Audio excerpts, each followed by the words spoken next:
Thanks for tuning in to the preseason press conference, the kickstart and launch of the 2021 Monster Energy Supercross Championship. I'm Daniel Blair. Thank you so much for tuning in. It's going to be a fun day. We got the riders that'll be tuning in here just in a minute, and we'll get a chance to talk to them about their preseason prep and their outlook on the 2021 season.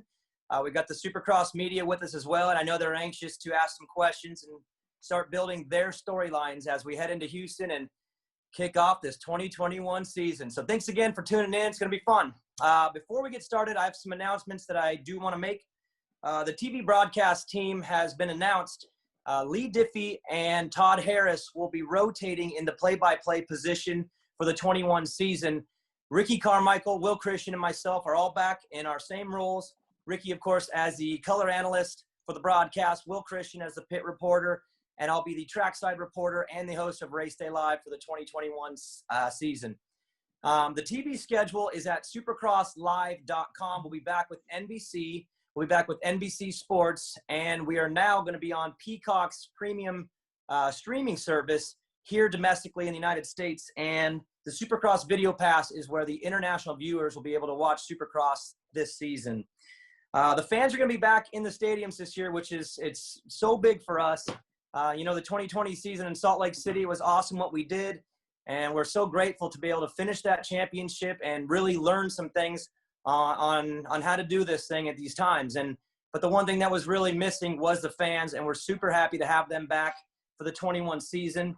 The most important thing to remember, though, is the fans coming back. It's all about safety and doing this right. It's very important for us in this 21 season to make sure we do what we did in Salt Lake, which is put together a good plan, make sure everybody's safe, and do a Supercross season with the fans in the seats. We're going to have pod seating. We'll have contactless shopping, and we'll have social distancing. And it's very important that we do this thing right. We make sure that all the fans, their families, the kids, and everybody is safe as they watch Monster Energy Supercross in the 2021 season. The Houston opener, all start times this year at this race are central. So Houston won this Saturday. The Fan Fest will be from 11 a.m. to 1 p.m. And there will be no stadium access from those 2 hours. So just the Fan Fest access only. At 1 p.m., the Fan Fest will be able to move into the stadium for stadium access. And that'll be from 1 to 4. That's qualifying. Opening ceremonies, 4:30 p.m. And then we go racing at 5 p.m. Central Time. As far as the Fan Fest, we've been doing this for a couple years. We're going to do it again in 2021.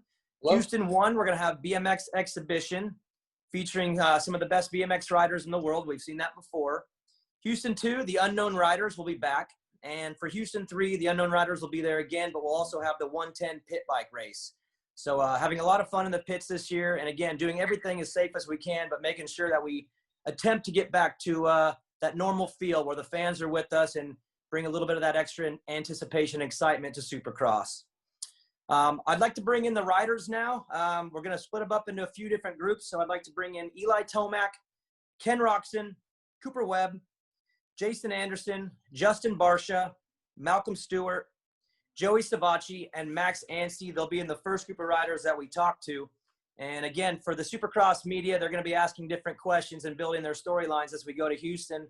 And I'd like to kick things off with a question for Eli Tomac. Eli, first off, congratulations again on your 2020 championship. I know you were chasing that thing for a couple years and you got it in Salt Lake City. My question to you is, as we go into Houston in the 21 season, is there more pressure now or less pressure since you've got that championship and I know you're pursuing your second? More pressure or less pressure? For now, I would say less pressure. I mean, because that was like the big carrot I was chasing was the first championship. That first one is just like hanging over me for so long, being so close in 2 or 3 seasons there. And then to finally close it out in 2020 was everything for us. So this year, though, I have huge motivation to defend it and do what I can, to keep that plate, red as long as we can. Thank you, Eli. I'd like to open it up now to the media to ask some questions to the rest of the riders in Group 1. Jason Wygant from Racer X, we'll start with you. Yeah, thanks. I'll start with Eli, but I'm going to try to ask everybody this question. With the schedule starting in Houston, and traditionally riders take a couple of rounds to really get comfortable with their bikes once they get on the racetrack, Do you have any contingency plans set up to be able to test after the Open or even after round 2 when we're in Texas? That is going to be hard. No, we don't have, that's one thing we're going to have to deal with. For us, I'm on the same motorcycle I was on last year, so that's nice. Going into that, knowing what I'm working with, right? That's huge for me. Not really guessing and being like, oh, I don't know if this is going to work in race conditions. So kind of going with what I know last year and just going with that. That is a huge deal though, is hey, if you have to make an adjustment, can you adapt to it? And that I don't know yet, but one thing's for sure, we've got what we had last year, to go off of, and we'll roll with it from there. Would you like to ask another one or continue on with that one? Yeah, actually, I'll go to Ken also, just a rider on a different team. Same situation there. Any contingency plan to be able to ride in Texas, or is it just run what you brung for the first 3 rounds? For right now, we're just going racing and see where we're at. I mean, I'm trying not to focus too much and get too bound up into settings, but we all know that we always go to the races and there are going to be some changes happening. But at the same time, I'm just trying to go and enjoy what I'm doing and make little changes here and there. I think we had a really good plan in the off season and getting the bike solid. So I've been on the same stuff for quite a few weeks now, and that's what I'm going to go with. Thank you, Jason. Michael Antonovich, Swap Moto Live. Thanks, Daniel. We'll start this one with Jason Anderson. Jason, you've been on your own program right now for a while. You left Alden Baker right before we went to Salt Lake City. Mm-hmm. But really these last few months, you've really gotten to hone in on your own deal between riding in Florida, New Mexico, and then California. How do you feel right now that you've had some time to really figure out this new program? Yeah, I feel really good. I have help from my guy that's helping me out, Darren Stockton. And then at the practice track, I have been riding on my own as far as my motos, but we're still at the track with Barsha and usually like the gas guys. And then we don't really motos together, but we're always on the track at the same time, and we make sure we're always, riding at the same tracks every day, so we could kind of maybe, spy on each other a little bit from across the track. But other than that, I feel really good. So we'll see how it goes. And yeah, I think this is my first off season doing it on my own without Alden. So yeah, we'll see where we are, but I'm enjoying myself and I'm having fun. And for me, I think that usually makes my riding and everything better. Cool. The next one is for Ken. The biggest factor you have right now is the all-new CRF 450R motorcycle. How was testing and how has everything gone into this? Is it a question mark? Did you guys wait for Houston 1, or do you feel like it's completely established? No, I mean, like I said, once we go racing, we'll know a lot more, but the bike is a lot more consistent, and we haven't really tested too much, to be honest, because I was pretty comfortable right away. And yeah, we will go from there. I've been riding pretty decent on it and been keeping it the same, and I think that means a lot. Where compared to last year, I was always, I was chasing things a lot more, especially going to different types of dirt and different types of tracks, and the bike's a lot more consistent. So I'm looking forward to putting it to the test here at the first few rounds, and in general, just get back racing. But yeah, I've been really liking the bike so far, and we didn't really have to put too many hours into testing. I could just kind of focus on my riding and my training. Cool. Last one for me in this group is for Cooper Webb. It's been a while since we saw you race after the back injury sidelined you early in the summer. You're a guy that's been really working for quite some time. How eager do you feel to get to this first one because it's been such a long layoff? Yeah, I'm super excited. Like you said, I missed into outdoors, so back healthy, and yeah, did our full off season. Really excited, looking forward to going racing again. Supercross is always a fun time, definitely enjoyable, and yeah, to go kind of the way we're racing again this year is definitely a lot different, but really looking forward to the format and racing a lot more than I guess we normally would. So yeah, all is good. Off season's been really good, and looking forward to getting behind that gate. And it's a new year, a lot of new faces, always a lot of good racing. So see where we stand in that first round. Cool. Thanks, guys. Thanks, Michael. David Iser, DMXS Radio. Hey, this one's for Malcolm Stewart. Malcolm, this season you've earned a factory ride, which is pretty awesome. You obviously deserve that. What's the preparation in the off season with a factory team as opposed to what you're used to, and how much pressure does that add to you going into Houston 1? I don't feel like it adds any more pressure. I mean, I had a really good off season with the whole new team, and yeah, honestly, when I first got on the bike, it just felt like I adapted it more better than I've ever had on any other bike I've ever ridden. So for me, it's I had a really good off season, and just like everybody else has been saying, for everybody, it's just nobody really knows what's going to happen for H1. It's a new year for everybody. Cool thing about it is we have fans, so that's going to be great to at least be able to hear some fans in the actual stadium again, like unlike Utah was. But you know, for us, it's really just about just getting the racing going, and of course, I know you guys asked a couple questions about testing and stuff, but you know, for us, and I like about the whole Star Racing Yamaha team, we put our bike in every position we can, where if it's hard, I like being out in California. We rode Hemet, Elsinore, the 2 test tracks that we got to be able to ride. So my bike works really good for all that. So I'm really excited how Houston's going to go for us. And this year, it's a little bit different with your brother helping Sexton. What's it like with your brother being on the same team as one of your competitors? I known Chase whenever he was on Geico. We were teammates. So for us, it's not like we have anything against each other. I mean, Chase is a good kid. Of course, having my brother, but it's also, if people want to put it as bad blood as a competition, but for us, we're all competition at the end of the day. Even whether it's my teammates or not. At the end of the day, once that gate drops, it's all about who can be up front. Did James submit a rider coach resume to you? Did you turn him down? This is your brother here. No, at the end of the day, I guess I would say the one who taught us is my dad. So if anybody who has a one-up, it's my dad. All right. Well, thank you, sir. Jason Anderson, my next question's to you. You were 4th in points last year, several podiums, a bunch of top 5s. And your biggest criticism is that you haven't been the same rider since 2018. Simply, is that a fair criticism? Yeah, I don't know. Obviously I won in 2018 and I haven't won since. So I guess they got some facts to back their argument. But yeah, I'm hoping to get back to that level and be, winning and stuff like that. But it's tough because you got these younger guys coming up and the level just keeps getting gnarlier and gnarlier every year. So yeah, no one's making it easy on me or any of the other guys, and the competition's deep. So yeah, even compared to last year coming into the first round, I feel better, but at the same time, there's a lot of guys that are firing on all cylinders. So we'll see how it goes. But yeah, I definitely would like to get back to that level and yeah, hopefully be back winning. All right, thank you, sir. My last question is to Coop quickly. Coop, you lost the championship. I just want to know, are you more motivated by failure or success, keeping it or now trying to get it back?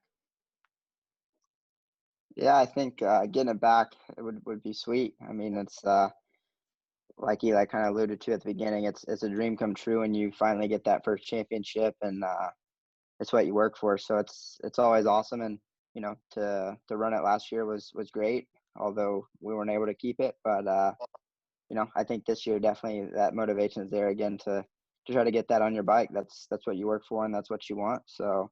Yeah, I think it's definitely a motivation to want to get it back. All right. Thanks, Danielle. I'm done with this. Thanks, David. Next one is Kit Palmer, Cycle News. Thank you. I just wanted to just trying to check in with Justin Barcia a little bit and just see how things going with the new team and all the testing. Yeah, for sure. It's been super good. Been having a good time. Moved out here to California. Yeah, everything's been awesome. The teams and me are gelling really well. I don't know. It's been a smooth off season. It's a bit weird. Everything's went really well. I've adapted to the bike quickly. Definitely put in a lot of laps. It does a lot of good things. It's a really predictable bike. So for me, I have everything falling in place. So yeah, it's been good. Jason's been out at the track, so I can see good speed and stuff like that. Jason's always fast. Today actually, Kenny and Brayton were out at the track. We all rode together, so that was cool. man, it's just been fun. Been enjoying it. Yeah, I'm excited to go race, and it's definitely going to be cool. Thank you, Justin. Thanks, kid. Steve Giberson, Vital MX. Wanted to check in with Kenny, with the taking the summer off and how you're feeling. Was it a beneficial thing for you? Did you get what you were looking for out of that time off? Yeah, for sure. I mean, I think this was the best decision for me and the team, essentially. And I've spent my entire off-season training out here in California just for a little change of pace. And obviously with the new bike coming out, I just wanted to be around the team and wanted the team to see the work that I put in and the progression that I'm making. And this is definitely what we have accomplished. So I've been super stoked being out here. And yeah, I think for the first time in a long time, I just started enjoying what I'm doing again, and I was able to put in a good amount of work, have some consistent days, and felt really comfortable on the bike. And so I think taking the time off this year or the outdoor season was definitely the right call. And yeah, we'll go from here. I mean, things can always change in a hurry, but I'm just stoked to be where I'm at. And obviously with the little one, being able to race as a dad now is super rad. So I'm looking forward to it. Very cool.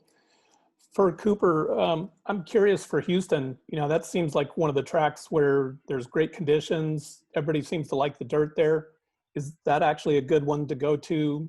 That's kind of maybe middle ground for testing and getting into the race season? Yeah, I've always enjoyed Houston. I think they have some good dirt there. I mean, it's I raced it when it's super ready, and I've raced it with being a little more hard packed. So, I saw there's some weather in Texas, so I'm sure it's maybe a little wet right now. But I think so. I mean, I've always enjoyed that town and that stadium and racing there. So yeah, I think it's a good place, and to be able to hopefully have some nice weather, it looks like, and not worry about snow or anything like that will be nice. So yeah, I think Houston's a good one, and yeah, we get to go 3 times, so we get our options at a couple different track conditions. For Justin, man, do you want to talk about A1 and the results on Saturday night? Yeah, it's funny. Yeah, it was funny. I was sitting in Troy's office. We were going over some designs or something. It was a lot of months ago now. And Troy goes, "Dude, I want to do something really cool." And Troy's very artistic. So he's like, "I want to remake A1. I don't know if we're going to be able to do it." And he's like, "Are you okay with it?" And I was like, sure. Yeah.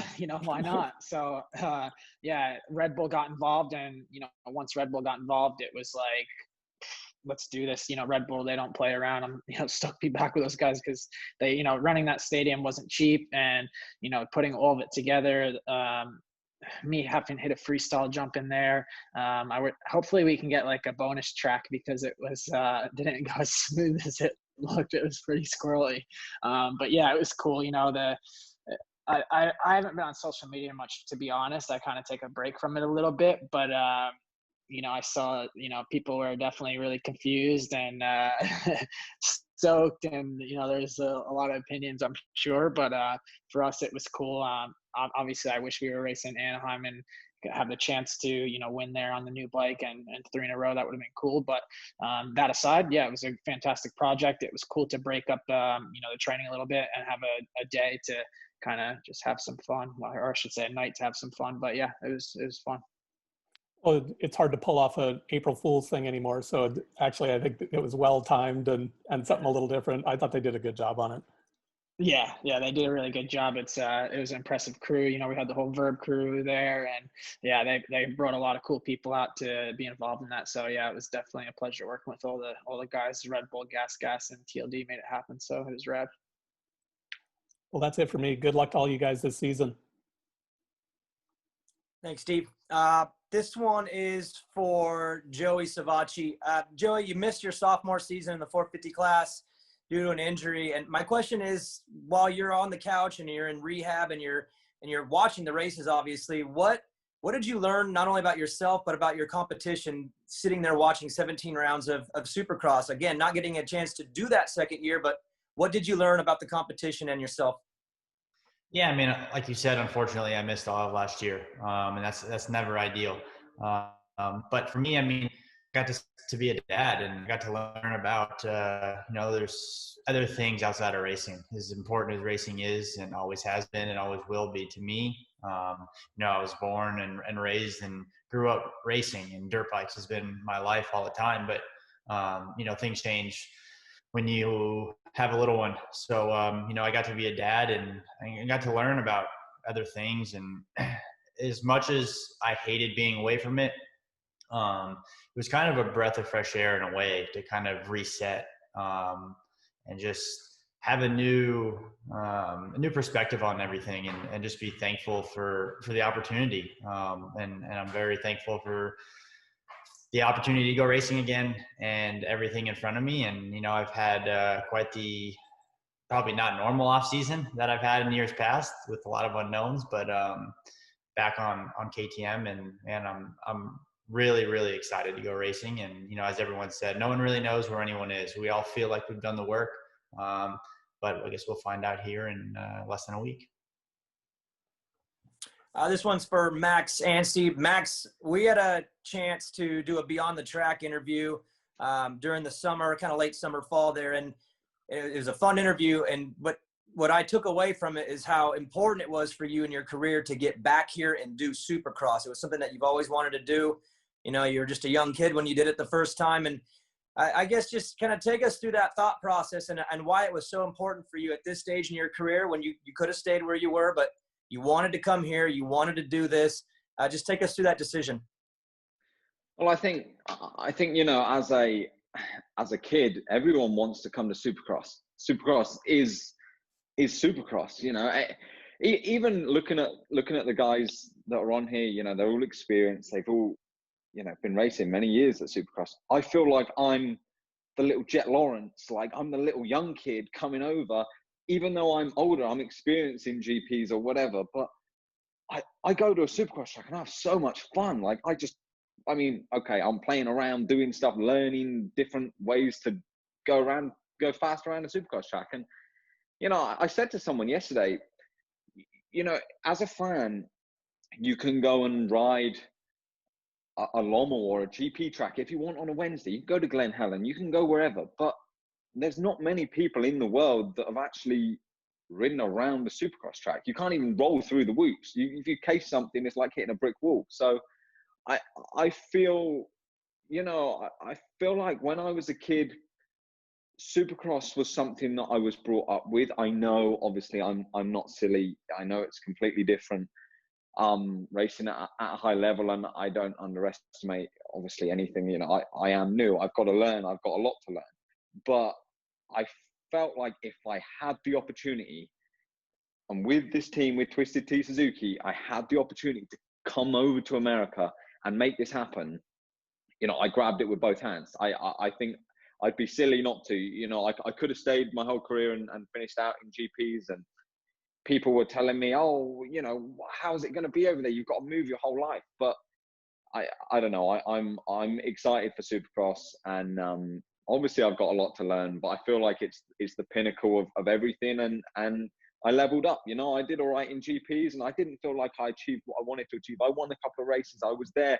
I did good at Motocross Nations, but you always want to go for more. But I've got a better goal, and that's to come and do Supercross. That's like, okay, I've leveled up now, so I feel like I'm happy to be here and looking forward to getting going. Thanks, Max. Last question for the group. Jeff Parrott, it's all you. This will be the last question, though, for Group 1. Evening all from the UK. This is a question for Max. Obviously, in the UK, it's great to have another British rider racing along with Dean. So, Max, what's your realistic expectation? And do you think that if you did well in Supercross, maybe start getting podiums or whatever, that would have more gravitas than winning a GP? Yeah, I mean, I was managed by Jamie Dodd back in the day, and everyone always said, oh, you need to be the next world champion. But no one's won a Supercross race from England, not on a 450. I don't even think anyone's even raced on a 450 apart from Dean, obviously being from Scotland, but from England. So yeah, it's a big thing. And yeah, I mean, I do the bit of obviously coming in. It's hard in America with Supercross because everyone trains alone.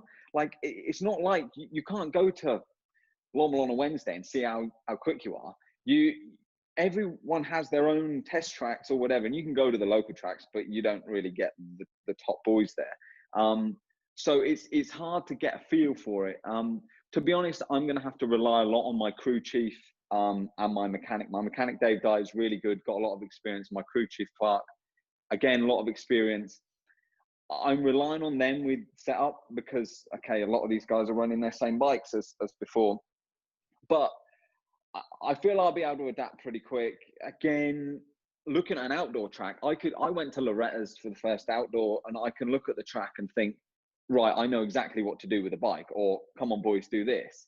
Whereas on a Supercross track, I might not be quite so sure if it's my technique or the track or the bike or whatever. So I guess I'm going to have to learn, but I feel all right. I'm having fun. Honestly, I'm enjoying it. And my starts will be good. So I'm not scared to get stuck in there with the boys, and we'll see how we go. Well, I'm sure you're going to get a lot more people from the UK tuning in to Supercross now. So obviously, Max, good to see you, and wish you the best of luck. And to all the riders and we like out there, stay safe. Obviously, because it's mayhem here in the UK. So hope it all goes well at the weekend. Yeah, all the best up. Cheers, Daniel. Thank you, Jeff. Yeah, Group 1, you guys are you're good to go. Thanks for logging in. It's good to talk with you guys, and we'll see you in Houston. Thank you. The second group of riders is the rookie class. 4 riders: Dylan Ferrandis, Chase Sexton, Shane McElrath, and Brandon Hartrath. You guys you're up next.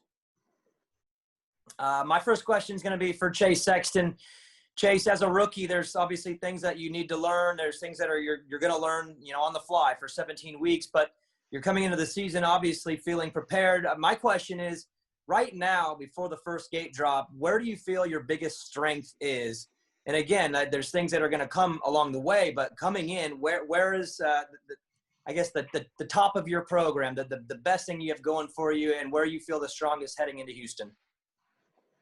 Yeah, like you said, for me, first year going to the 450 class is going to be exciting. I've been dreaming of this since I was a little kid, but I would say my biggest strength overall, I mean, I feel like my speed is really good, has always been super good.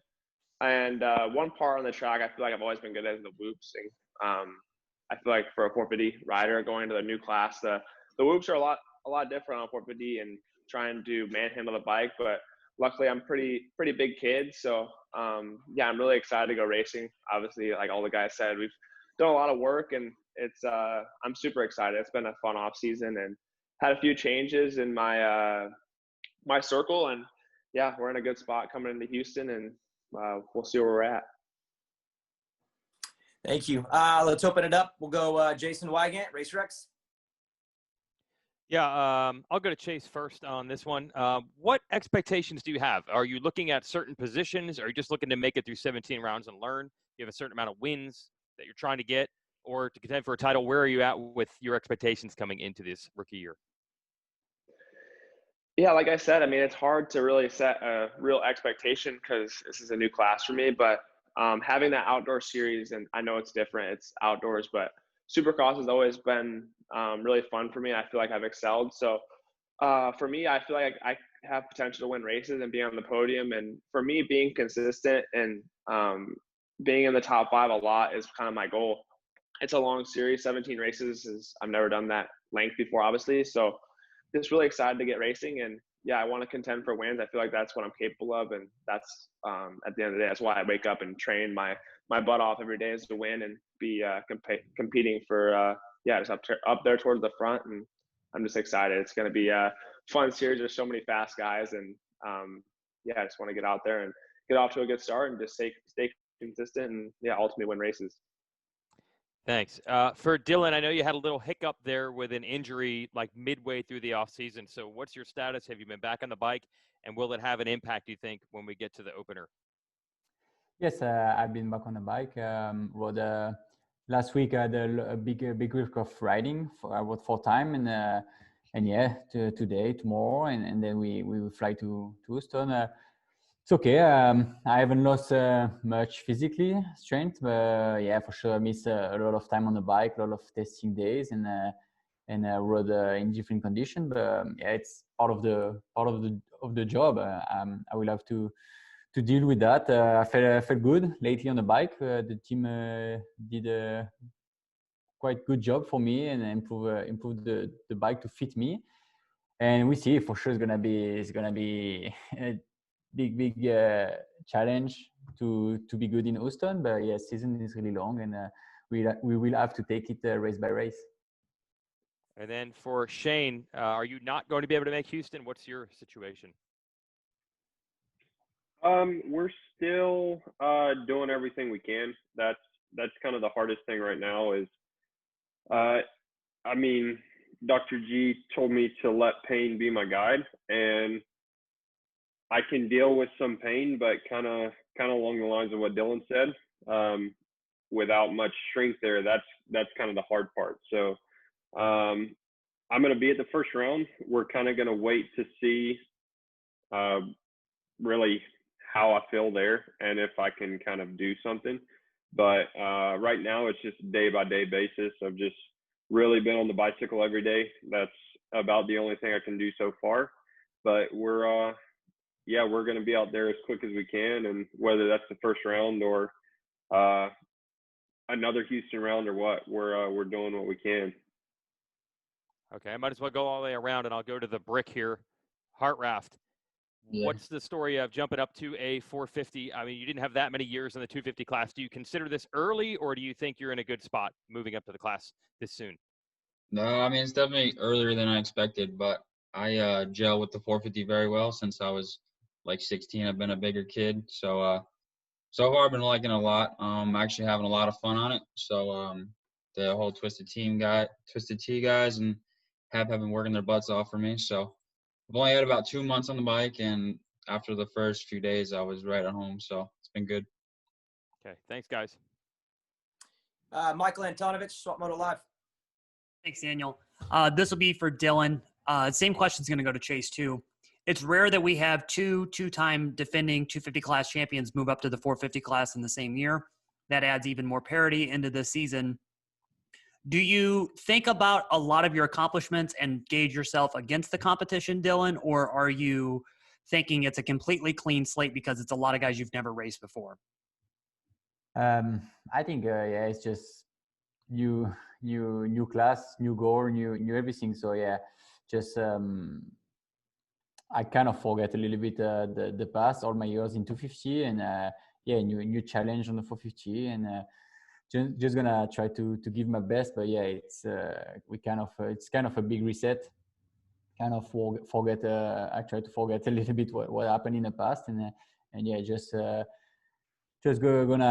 be in where I wanted to be, where I always wanted to be in the top 450 class, and with the best guy in the world. So we'll see what I can do. But yeah, it's kind of a big reset. Jay, same thing for you. Two 250 class titles a summer on the 450. So you're in a little bit different position than Dylan. Do you use last summer's results as a gauge, or is it Supercross is so different you really can't?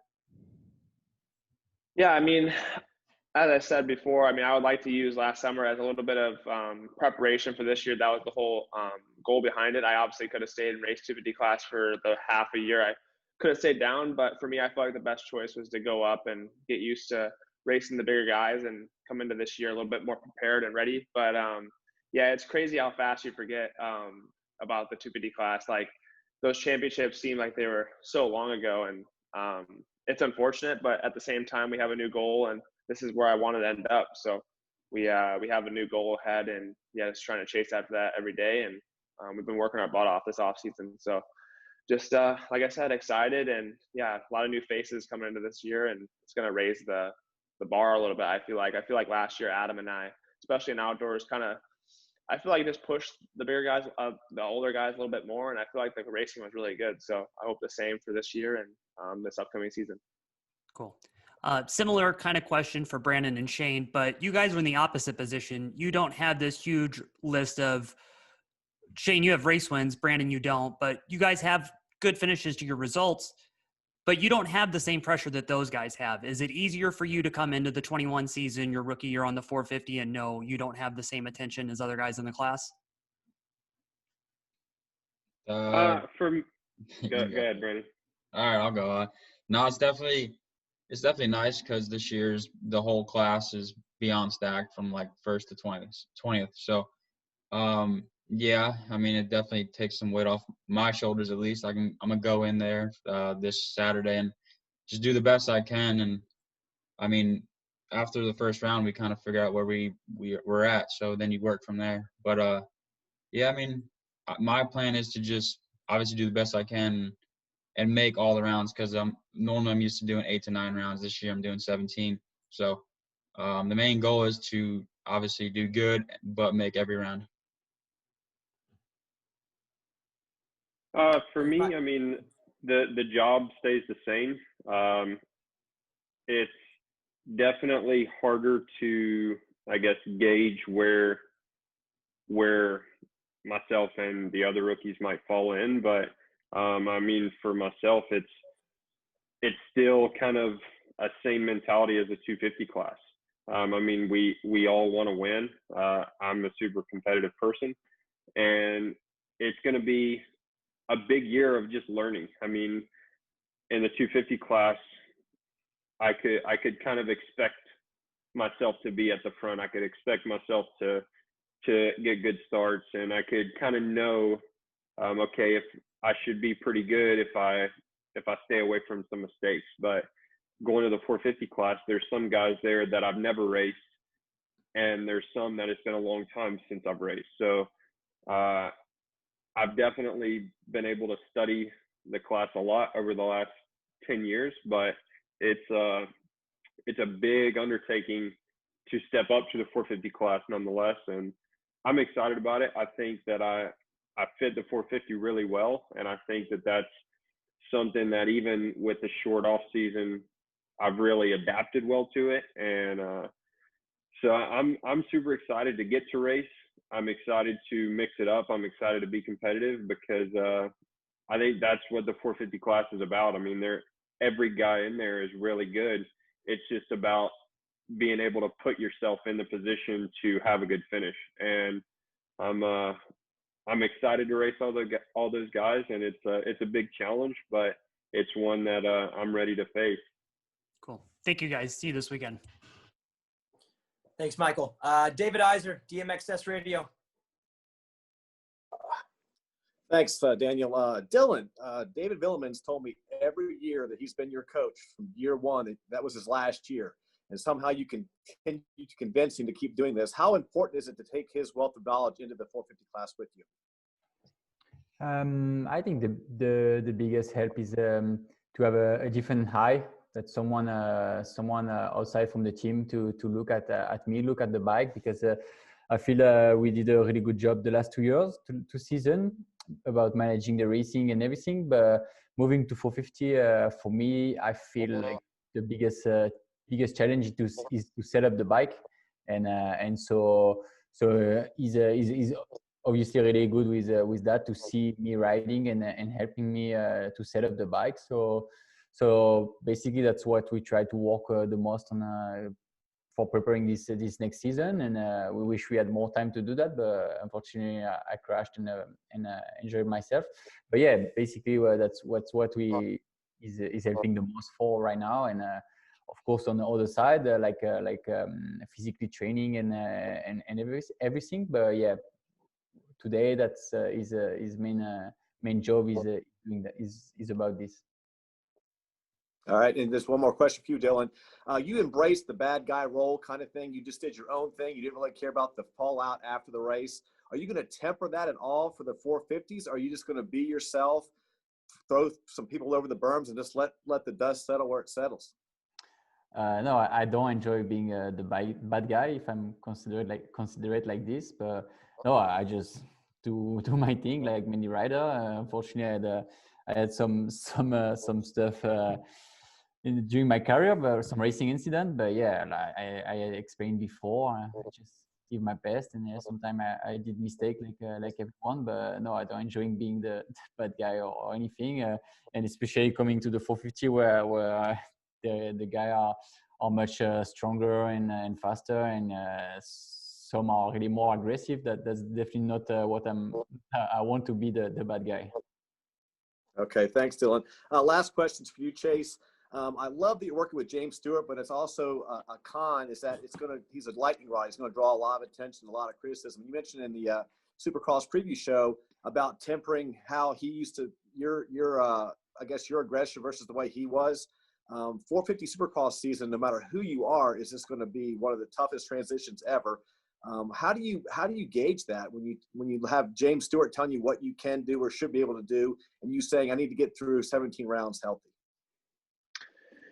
Yeah, I mean, like you said, I mean, it's not so much pressure, but James does draw a lot of attention. And for me, he's been a really big help so far. I mean, I had him in outdoors, and he helped a lot with, like Dylan said, bike setup is a big thing in the 450 class compared to 250s. It's a lot harder to set your bike up. And for him being and doing it so long, he has helped me a lot with that, and has probably played the biggest role in just being able to set up my bike. And for me, he's pretty brutally honest. So he kind of calls it how it is, and he sees me ride every day, and kind of he knows where these guys are at, and obviously he's raced most of them. So yeah, I'm excited, and he's I think he'll be at Houston, and yeah, we're just gonna take it race by race. But like I said, I want to be consistent and just put myself in good positions to get good starts, and I think just let my riding do the talking, and see where we're at. No one knows, like everyone said, no one knows where they're at, and everyone's been riding mostly by themselves. So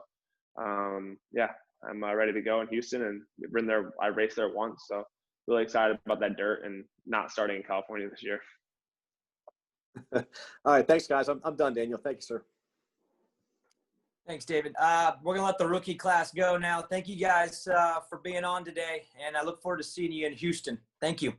Thank you. We're going to bring on the next group of riders. This will be a fun one. We got Marvin Muscan, Adam Cincerello, Aaron Plessinger, Zach Osborne, Brock Tickle, and Justin Brayton. Thanks for logging in, guys. I want to start with Zach Osborne. Zach, you're our last race winner. The final round in Salt Lake City, you got the win there. Carried that into the summer, won that championship. And if you look at the championship and that Supercross race win, do you feel like those two things right there are enough to give you that boost in confidence that maybe you need to go from being a guy who's chasing podiums, chasing a win, to a guy who should be there every week? I'm not sure if it's really a confidence thing. I think that just like the overall mindset of winning a championship in the premier class has changed a little bit for me. I think that getting the outdoor win and also some, just some clutch overalls that I really needed to make that happen really helped my just overall mindset and goal a lot. So for me, that's the biggest thing, is just kind of check some of those boxes that needed to be checked, and I can really just kind of move forward and have that in my back pocket. Thanks, Zach. We'll open it up. Kit Palmer, Cycle News.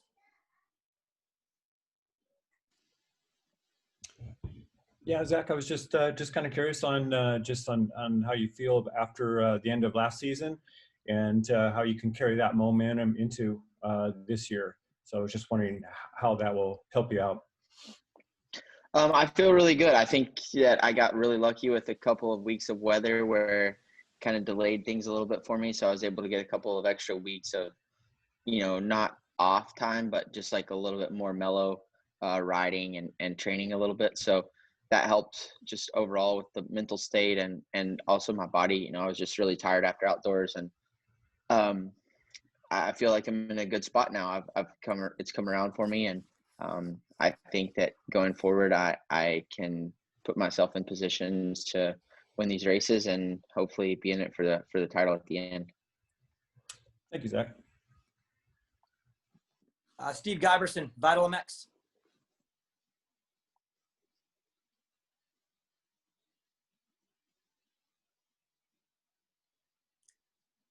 We'll come back to him. Jason Wygant, Racer X. Thanks. This is for Marvin. You missed all of Supercross last year. It was pretty good when you came back in outdoors after that with a knee injury. So how do you feel? Are you 2018, 2019 level, which was a race winner and a title contender? Is it still a work in progress? How does it feel compared to before the knee injury and the missed year? Well, yeah, that's a good question. But this year, my goal was to come back to my full potential riding a Supercross track. You know, my last race was Vegas back in 19. So it's been a long time, but like you mentioned, I was back for the outdoors last year after my injury. So that was a good comeback. Unfortunately, I didn't finish the season like I wanted to, but now with the off season being like over, we like getting close to the first round in Houston. So I'm pretty happy, and my goal was to be consistent on the training, and like I said, to be back to my full potential. So the good thing here in Florida with Aldens is being able to ride with Cooper and Zach, and it's nice to battle and push each other. So I feel like I'm doing pretty good. I'm just, excited to go racing and see where I'm at. Training and racing is two different things, and we'll see. But yeah, I'm like you asked me if I was back to 18 or 19 speed or physically. I would say close, but not quite there. And racing will tell me if I'm back to my full potential. All right, thanks, Marvin. This one is for Adam. There's already talk. You were so fast last year, then you got the consistency part outdoors figured out. So people are already starting to say, oh, he's a title contender. Do you want to put yourself in that position, or are you still in a walk before you can run? Just focus on getting a race win in the big class first. Yeah, I think it's always you can't think too far into the future. I think you got to try to stay present minded, and obviously that was my goal last year, my rookie season, to just of course your goal is always to win the championship, right? But the whole rookie thing, I just wanted to get the win out of the way. That way this year could be a little bit more just kind of going after that title, right? But yeah, I mean, I'm going after a race win for sure to try to, knock that off the list, get that monkey off my back. I feel like I kind of did. I kind of feel that little bit of pressure of getting the first win in the 450 gone now that I got some wins in the outdoor series. And honestly, this off season for me has been spent kind of getting this wrist thing I had going on for a while last year, sorted out.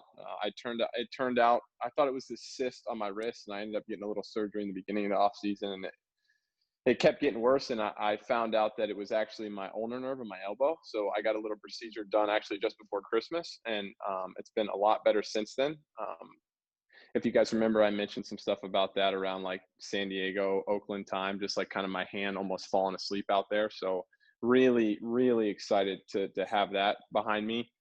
If anybody's ever ridden with something like that, that it kind of takes the fun out of it a little bit. So just been having a lot of fun on my dirt bike the past couple of weeks, and definitely, think I'm capable of, doing big things in 21.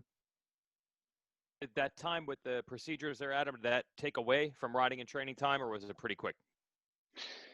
Yeah, so it's kind of been, I don't want to come across like I'm underprepared, because I don't feel like I'm underprepared. I feel fit. I feel good on the bike, but it was just intermittently, I wasn't able to put a lot of weeks together. Like last week was my first week where I was able to ride 4 times, which is kind of the usual MO for, guys in the off season really grinding and putting in work. So it was kind of just managing my wrist, and sometimes it's good, sometimes it's not so good. And, like for example, the whoops would make it bad. So sometimes I would do 20-minute motos, but, go around the whoops, or, just like little adjustments like that, I wasn't able to put in full weeks and full months. But I think there's something to be said for having a kind of a mostly a full season under my belt going into this off season. Like I've kind of carried that feeling into this year, as far as, the bike's not new anymore, same bike. I feel fit, like I said. So yeah, it's coming around. Thanks, Jason. Dan Lamb.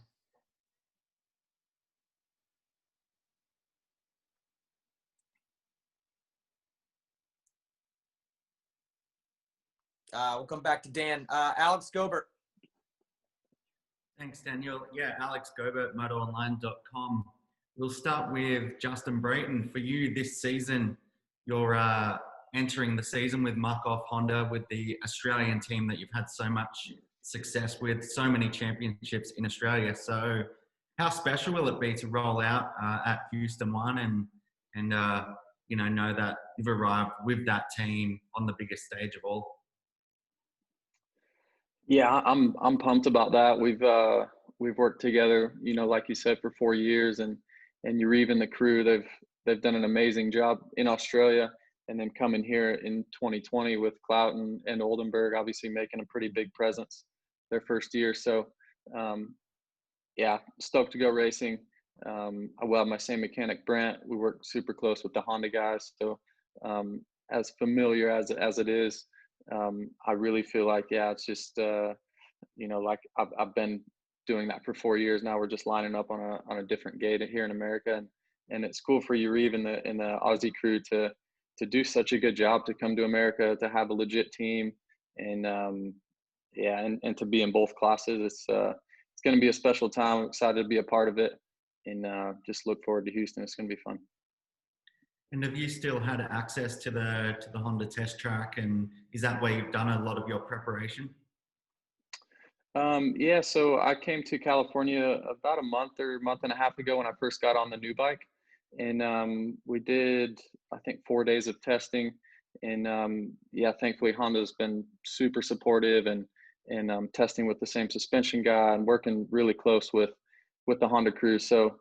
And then now I'm back out in California. The weather on the East Coast wasn't so good in Charlotte. We had some cold days, so been out here for a couple of weeks riding with Kenny, and Chase was out here for a little bit. So yeah, had access to the Honda track the whole time, and been fun to be back. Feels like me and Kenny are still teammates. We're obviously great friends, and got to really see where my speed was compared to him. He's incredible at the moment. It's been really fun to witness that and be a part of it and try to get my level up to where I think it should be and close to his.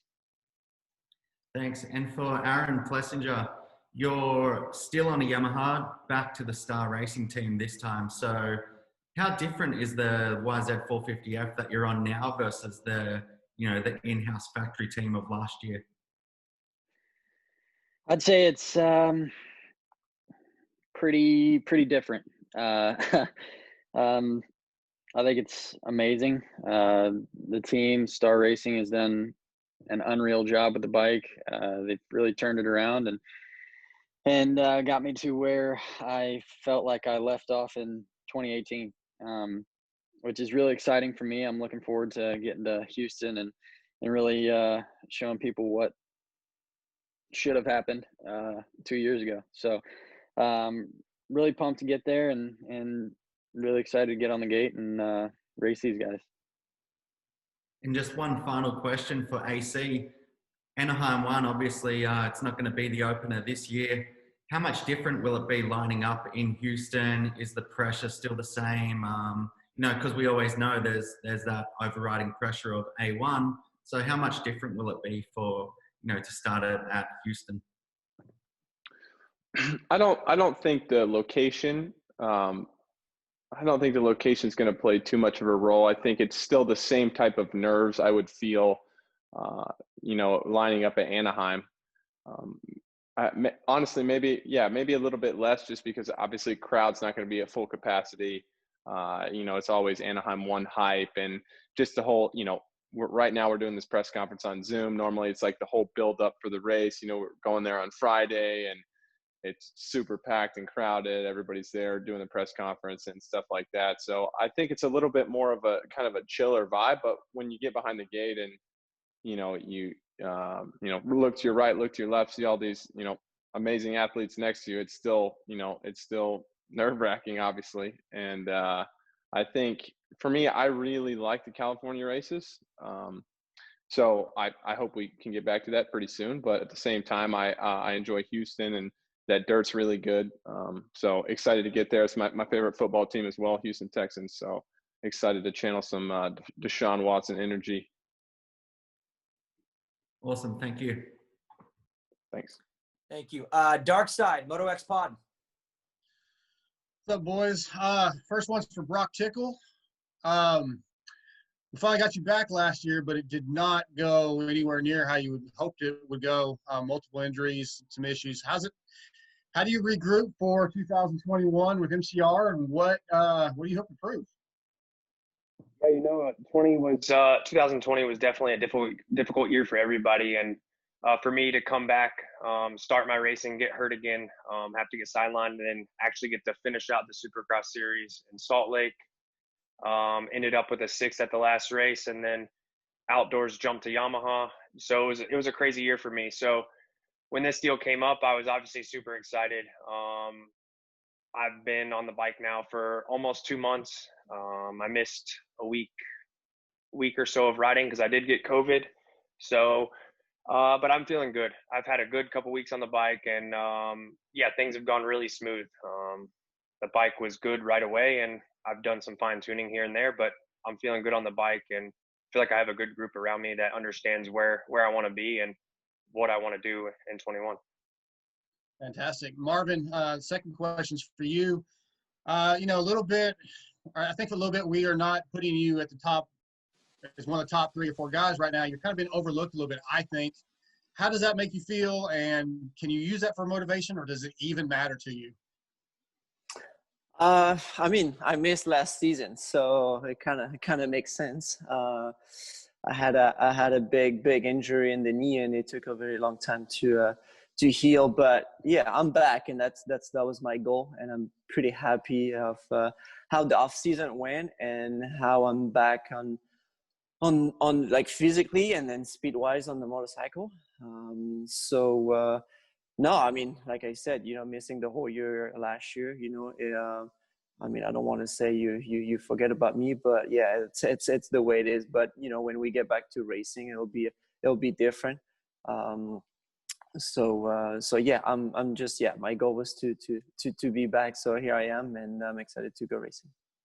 Thank you. One quick one for Zacho. They always say once you get a win, the second ones come easier.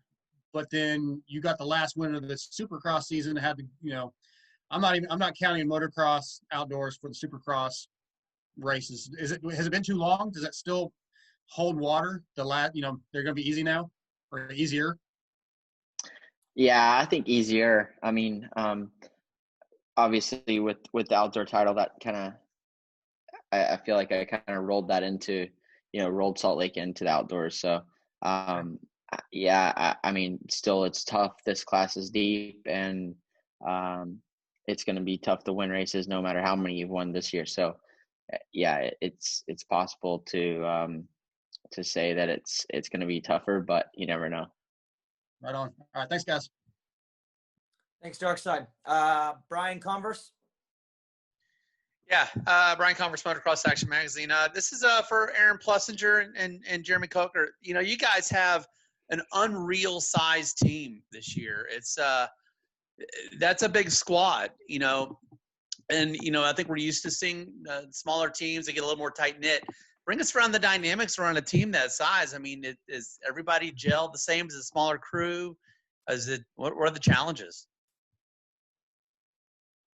Yeah, I think even with being as big of a team as we are, it's still just like being a small team.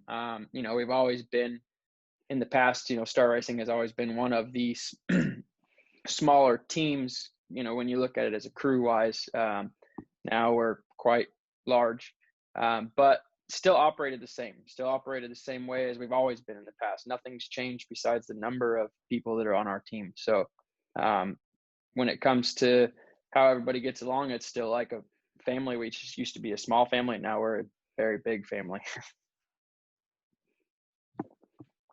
Awesome. Yeah, I would say it's pretty awesome having a team this big. I think it's plays to our advantage getting to pretty much race every day.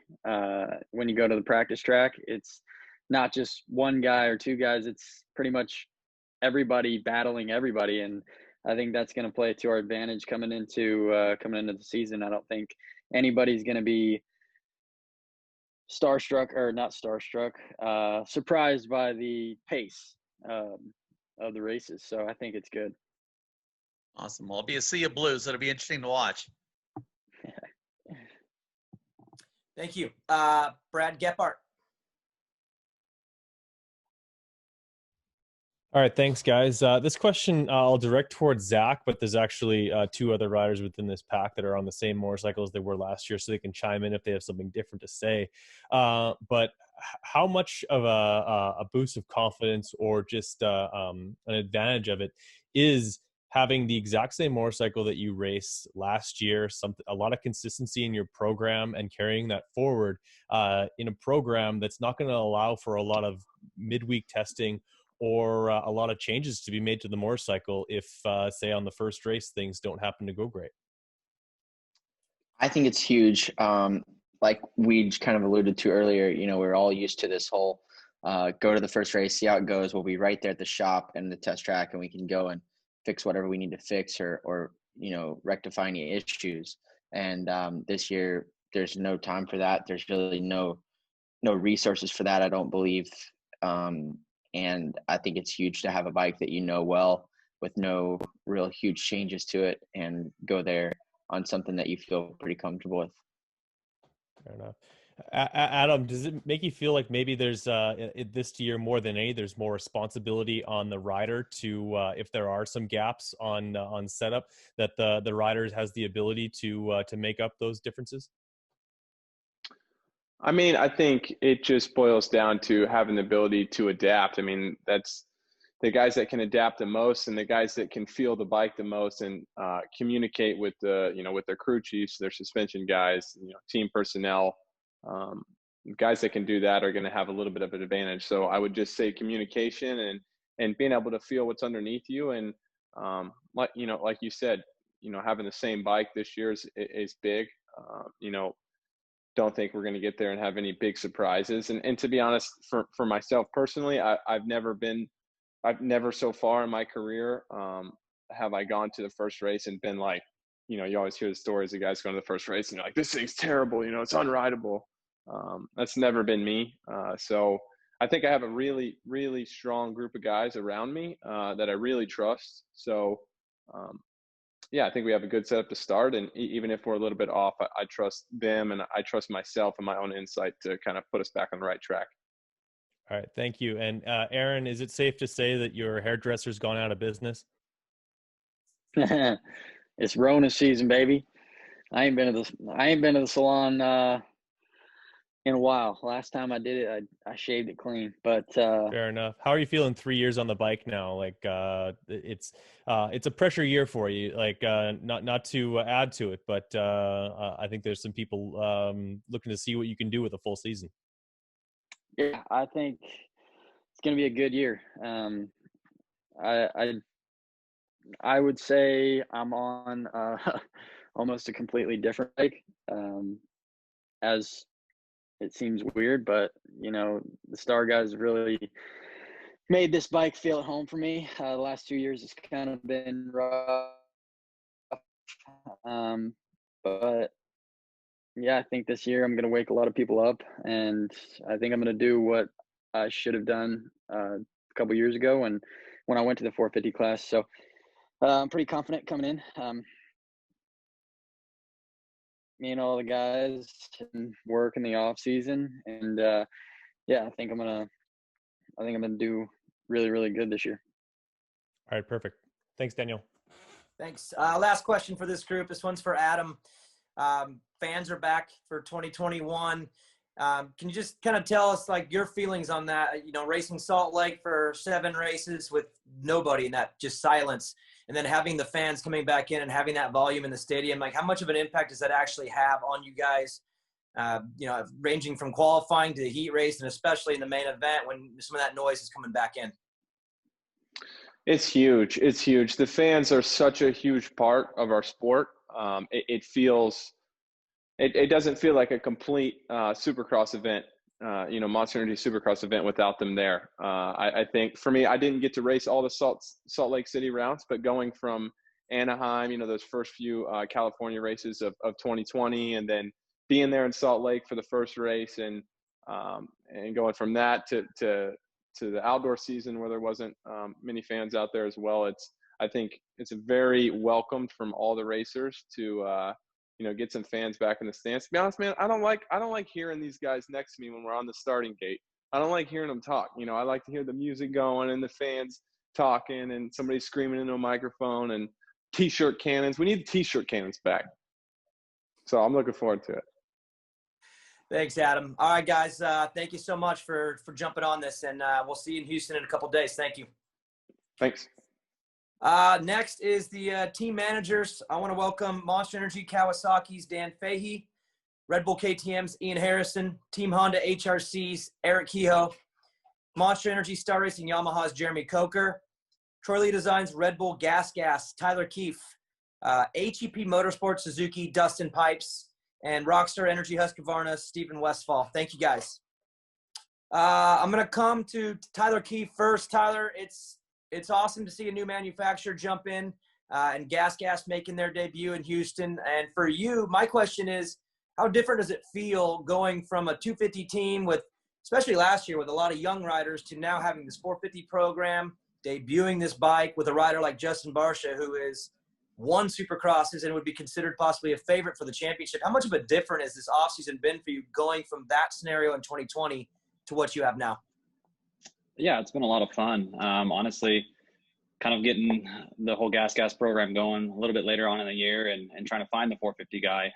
We landed with Barcia, and honestly, he's fit the whole brand and the image perfect. And it's been really nice to have on the team. And it's good for the younger guys and really for the whole team atmosphere right now. So things are going really well. And from the 250, 450 side, obviously we have KTM to lean on. They've been around, they've been doing it. It's the same, very similar on the bike.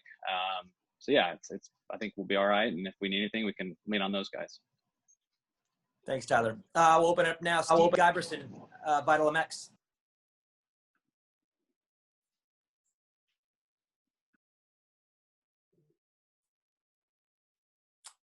Guy B, we'll come right back to you. Michael Antonovich, Swap Moto Live.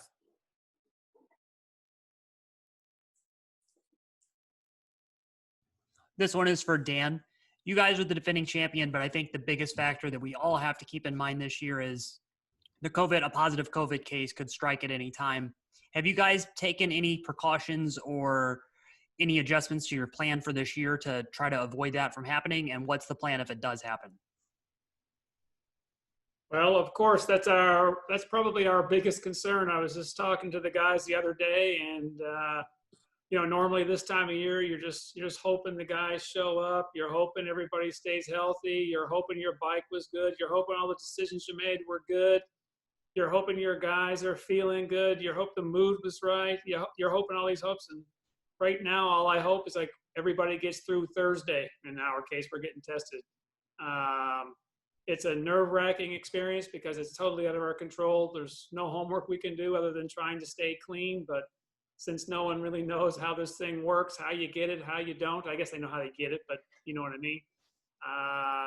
It's a tricky deal for us. So we've taken as many precautions as we can. We've isolated ourselves the best that we can and still do our work. And we're going to have to do the best we can when we get to the track. Thanks, Dan. Second question is for Eric Kehoe. Just like what I asked Ken earlier, you guys have a new bike, so you're in a similar position. We're going to be trying to find it out, but you won't have the testing capabilities to go back and forth as much. And then you have an incoming rookie too. How will you guys adjust your plan to maximize the track time that you have each day? Well, that's a good question. Thanks, Michael. Our guys have been working really hard this off season. We started with Trey Kennard. We started pretty early with the new bike. And we've had a lot of help from Japan. So our preparation is really good. The bike is really good right now. The guys all feel comfortable. So I think, going into this first round, I think, we're confident. We're in a good spot. But as you know, surprises happen. You never know what's going to come up. And we do have some ability to do some riding if need be. at a local track. But I think right now we're feeling confident where we're at. Cool. Last question for me is for Jeremy Coker. You have three very different guys on the bike. Malcolm's never really ridden a Yamaha. Aaron has a couple years of experience from what Yamaha had established, and then Dylan's coming off your guys' really well-proven 250 package. How did you take everyone's input to give them the bike that they'll have for this season? Yeah, when it comes to bike setup, the good thing is the 250 and 450 chassis are actually the identical chassis. Albeit the weight of the 450 is heavier, the engine's more powerful, stuff like that. The biggest thing was to build a 250 and with the 450 engine is pretty much what we did. Obviously we know that our 250 works well, and there's no reason to stray very far from it, and also being that the stock Yamaha 450 is a great bike. So don't stray far from what the Japanese have done. That's kind of where we've taken this setup from. To answer your question of three different style riders, to be honest with you, they're on the exact same spec. Yeah, Malcolm has a little stiffer, but besides that, it wasn't very hard. I don't have three completely different motorcycles. I have three of almost identical motorcycles. Cool. Thank you, guys. Thanks, Michael. Steve Giberson, Vital MX. Hey, Jeremy, just to expand on it a little bit, Aaron talked about how different it is than what he had been riding in the past. Are there particular areas that you guys were focusing on to try and help him out? It kind of just comes back to what I was just saying. I think maybe in the past, people may have got carried away with trying to, reinvent the wheel. Like I said, the bike is a very good standard platform. There's no reason to take it far from there. So all we did was take a stock Yamaha 450 and, give it a little bit more power and not stray far from that. So that's about where we're at. We'll see it in Houston. For Eric, I remember being in Phoenix last year and watching some of the team guys. They're looking at websites and checking out new photos of the bike. I think they were trying to figure out already what they were going to get delivered to them and when can we get our hands on this thing. How's that development process been? It's been really good. I know as far as the new bike started, the platform started, Tim Geiser was racing it in Europe and he had a lot of success. And we got, like I mentioned earlier, we got Trey Kennard testing on this bike very early on in Supercross. So by the time our racers, both Ken and Chase, by the time they got on it, it was pretty far along. And so they were feeling really good right away. And I think we're in a solid spot right now. Okay. And one more for Dustin. Dustin, talk about, you guys got some more Suzuki support this year. The focus is a little bit more on you guys as far as being the factory squad for the 450s. Does that change the focus for you guys any? Is there additional support? What's the advantage for you guys? Well, I think I think for us, we get all their support now, with the exception of Bar X, which is their lights team. So for us, that's a big step up.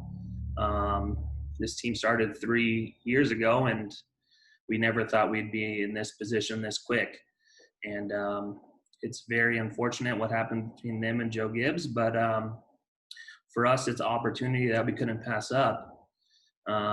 We feel like we got good guys with Max and Brandon, and we know they don't have experience, but it means we can build throughout the season. So we're going to H1 with not a lot of expectations. We know we put in the work. Everybody here works hard. We've all worked consistent. It's just, finding a building block and a starting point and seeing where we end. So we're pretty pumped to be Suzuki's main focus, and we understand the expectations that come with it. Good luck this season, and same to all the team managers here. That's it for me. Thanks, Steve. Josh Mosman.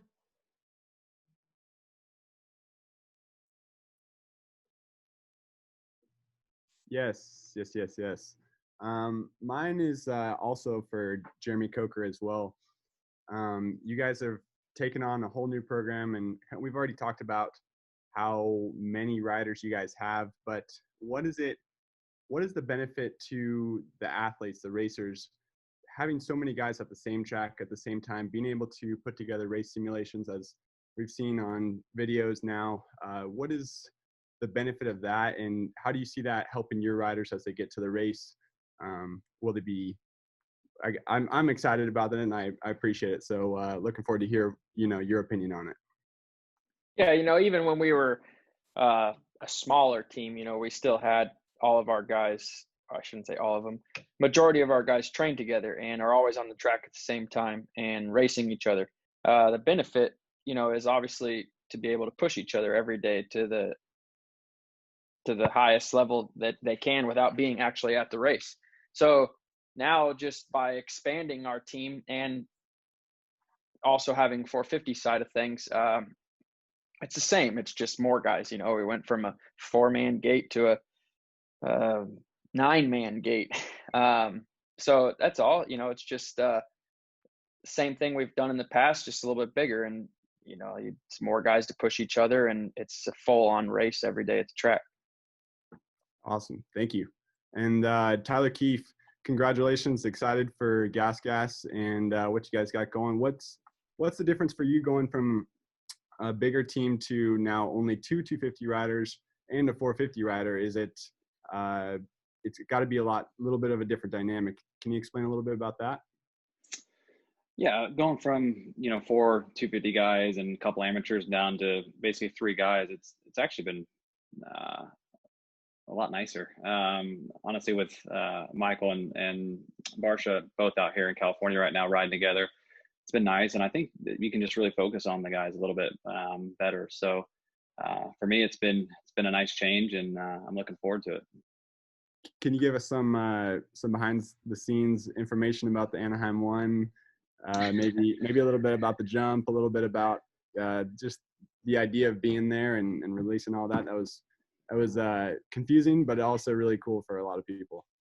Yeah, that was actually just a meeting with Jeremy from Red Bull and Troy down in Laguna, I think in October, and they kind of were talking about the schedule, and I said, I don't think there's any Anaheims, and I said the schedule's not out yet, and actually Troy said, well, what's Supercross with Anaheim 1?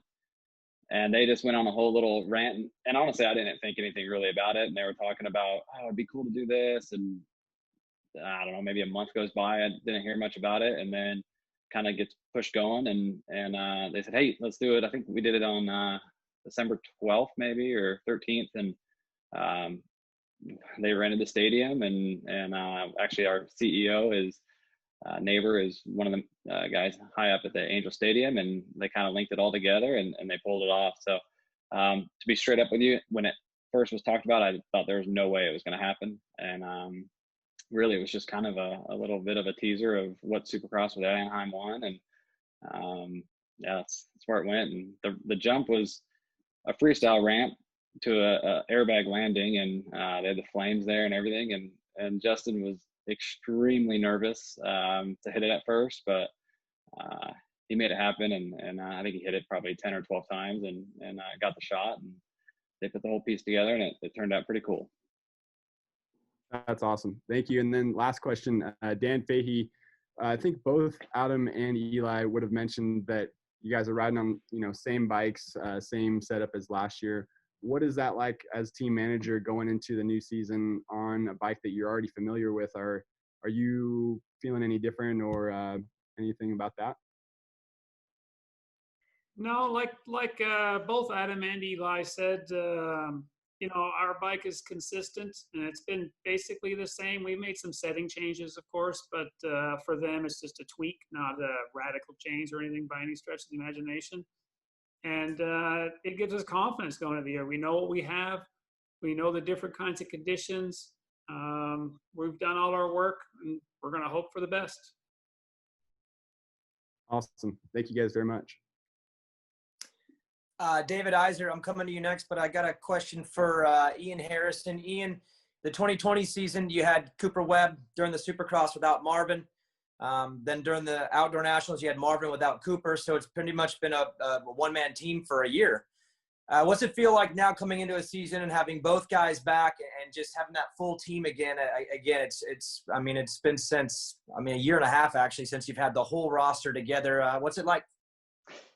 Yeah, it's been a couple of years actually that we've been through this thing with just one guy. We went through it too with Brock, and 19 was pretty much our first full season that we'd had in a while because Dungy had retired.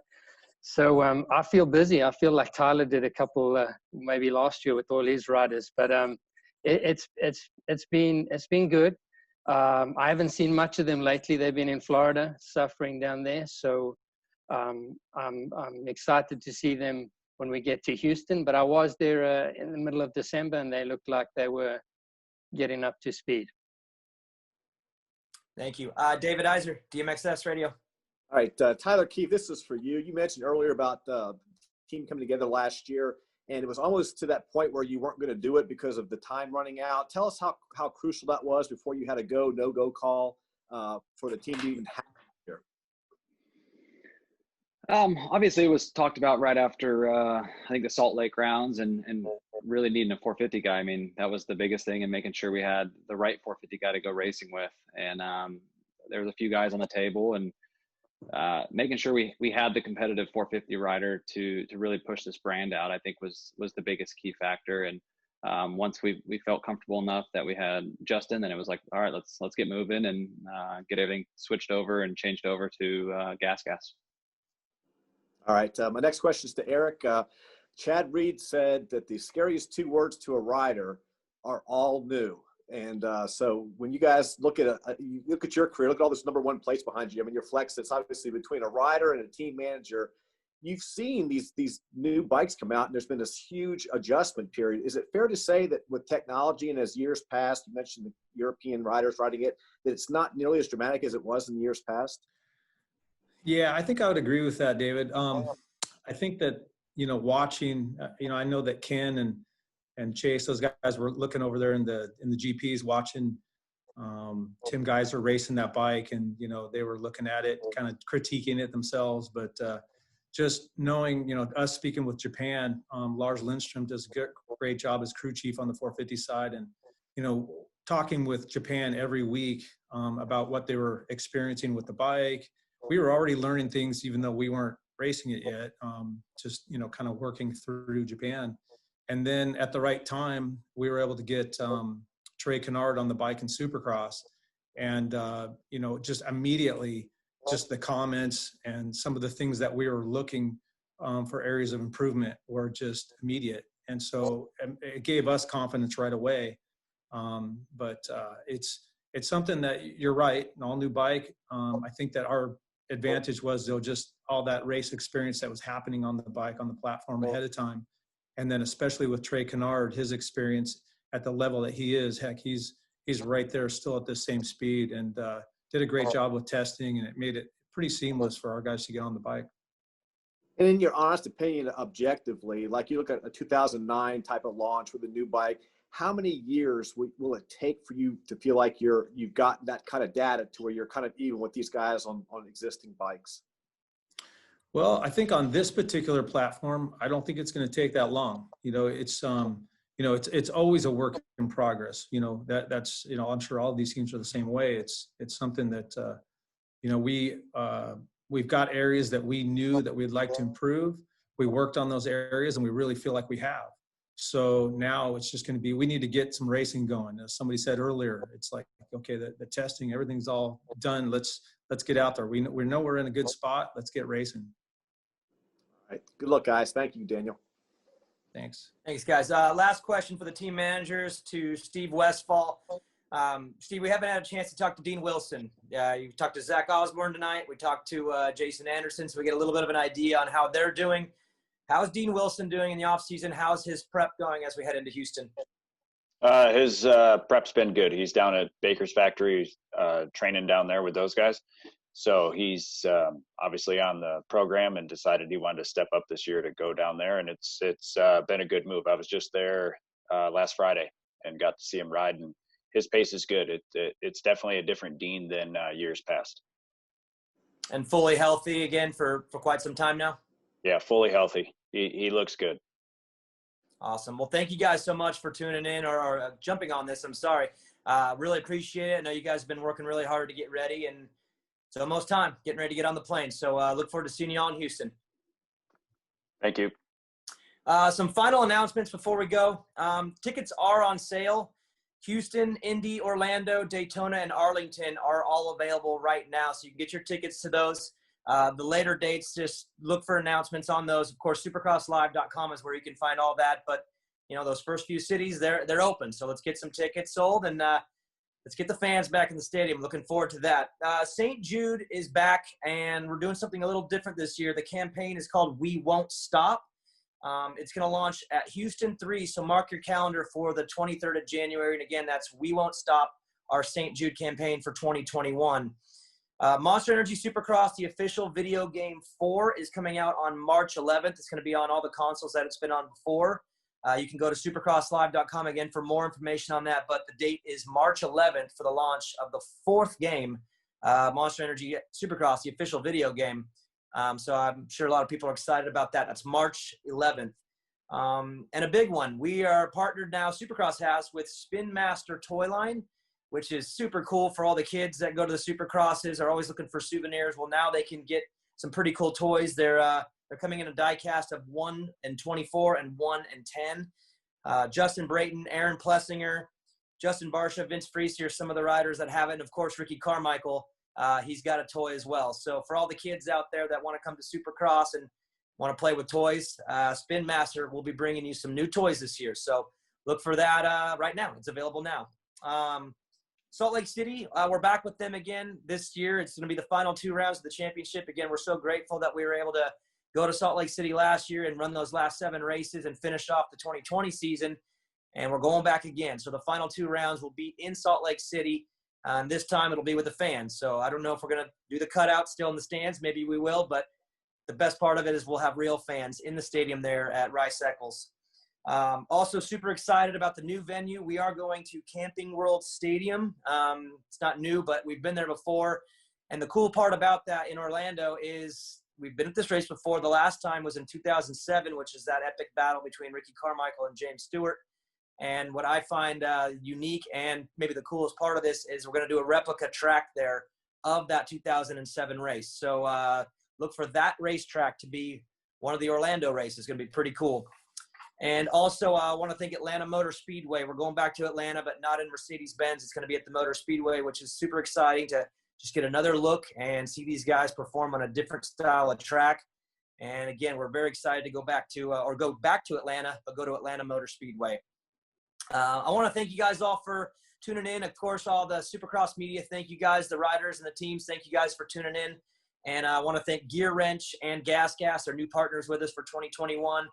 And of course, Monster Energy, Western Power Sports, Fly, NBC, NBCSN, thank you guys so much. Rocky Mountain ATV, Oakley, Yamaha, Kawasaki, and the rest of our series sponsors. Thank you guys so much, and let's go. Let's go to Houston. Let's get this thing on to the 2021 season. Thank you, guys.